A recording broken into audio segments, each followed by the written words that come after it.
একটা ভয়ঙ্কর হাদিস বলেছেন। এই হাদিসটা যতবার পড়ি থরথর করে আত্মাটা কাঁপে। কিয়ামতের দিন আল্লাহ তাআলা অনেক শহীদকে বলবেন তুমি জাহান্নামে যাবে। সে বলবে আল্লাহ আমি জাহান্নামে যাব, আমি তো রক্ত দিয়েছি তোমার জন্য, লিইলাই কালিমাতিল্লাহ,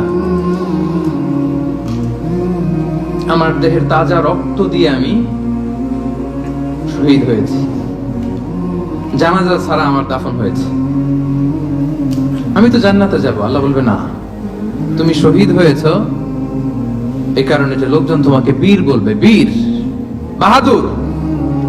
তো দুনিয়াতে তো তোমার বাহাদুর বলছে, তো তোমারে বিশাল যোদ্ধা ছিল, বাহাদুর ছিল, এই খেতাব তো তুমি পেয়েছো, আমার কাছে কিছু নেই, জাহান্নামে যাও, গো টু দ্য হেলফায়ার।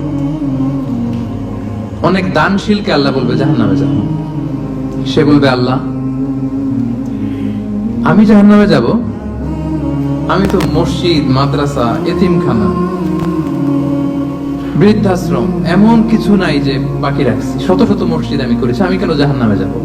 আল্লাহ বলবে না, তুমি দান করেছিলে এই জন্য যে লোকজন তোমার দানশীল বলবে, দানবীর বলবে, আদেম তাই বলবে, ওটা তো তোমাকে বলা হয়েছে, জাহান্নামে যাও, আমার কাছে কি চাও, গো টু দ্য হেলফায়ার। সেদিন আল্লাহ তাআলা অনেক আলেমকে ডাকবেন, অনেক দাঈদেরকে ডাকবেন, অনেক দুআত ইলাল্লাহদের তিনি ডাকবেন।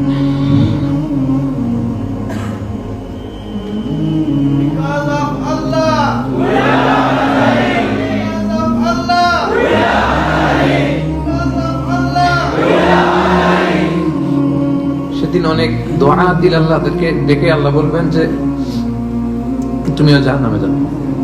সে বলবে আল্লাহ কেন? আমি মানুষকে কোরআন শিখিয়েছি, আমি মানুষকে হাদিস শিখিয়েছি, আমার কথা শুনে অনেক নামাজ ধরেছে, আমার কথা শুনে অনেকের দাড়ি রেখেছে, আগে সুদ খেত, আমার কথা শুনে সুদ বন্ধ করেছে, আমার কথা শুনে তো আল্লাহ এরা নামাজি হয়ে গিয়েছে। দ্য এন্টায়ার সোসাইটি সুদ বন্ধ করেছে, নামাজ ধরেছে, তারা ফরজ যাকাত দিত, আল্লাহ আমি কেন জাহান্নামে যাব? আল্লাহ বলবেন তুমি এই দাওয়াতি কাজ করেছো, লোকজন তোমাকে বড় আলেম বলবে, লোকজন তোমাকে বড় সেলিব্রিটি বলবে, লোকজন তোমার নামে তাকবীর দিবে, তোমাকে বড় আলেম বলবে, বড় দাঈ বলবে। এটা তো বলা হতো তোমাকে দুনিয়াতে, আল্লামা বলে ডাকা হতো তোমাকে, বাহরুল উলুম বলা হতো তোমাকে, জ্ঞানের সাগর, অনেক বড় দাঈ, অনেক বড় সেলিব্রিটি তোমাকে বলা হতো এই দুনিয়াতে। তো যা চেয়েছো তা তো পেয়েছো, আমার কাছে কি চাও? আমার কাছে তোমার জন্য কিছু নাই, গো টু দ্য হেলফায়ার, তুমিও জাহান্নামে যাও। আল্লাহ ওইরকম আলেম হওয়া থেকে আমাদেরকে তুমি বাঁচাও,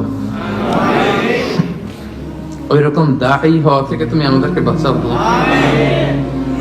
আল্লাহ লোক দেখানো মানসিকতা, এই সব থেকে আল্লাহ তুমি আমাদেরকে হেফাজত করো। তাহলে 4 নাম্বার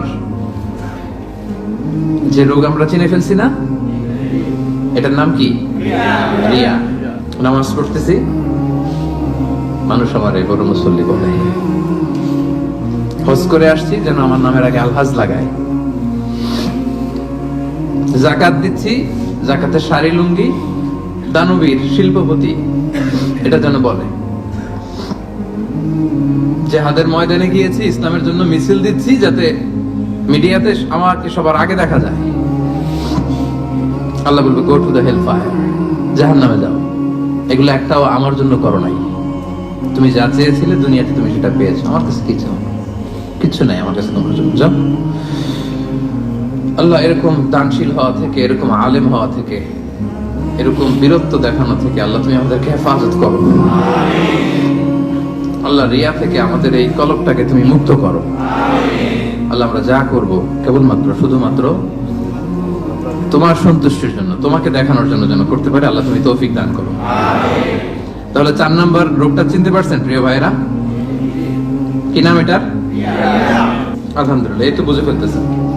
তাহলে আজকের এই প্রোগ্রাম থেকে আমরা এই রিয়া বা লোক দেখানো মানসিকতা, এটাকে না বলে দিব, কি বলেন? আজকের এই প্রোগ্রাম থেকে আমরা সবাই রিয়াকে কি বললাম?